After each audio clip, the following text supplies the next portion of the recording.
That's a slug. Okay, definitely thinking we found the culprit here. Because looky there.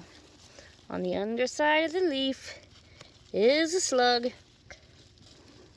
And you don't think they'll wreak havoc, but they wreak havoc. So, yes. Yep, you can squish them, throw them in salt. If you just throw them outside the garden, they'll be back tomorrow. But, teach your own. Oh, when you put them in long gas, it will come back. Oh, yes, they will too, woman. Mom, get this. just squish it. I can't. I can't.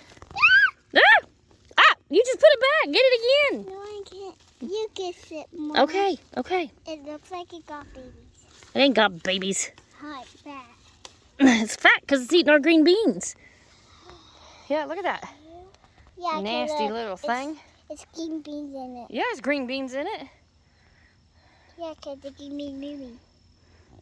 Okay, look. Yeah. Oh, wait a minute. Get it! Kill it! Kill it! Kill it! Okay. Anyhow, that's the culprit. It is a nasty little slug.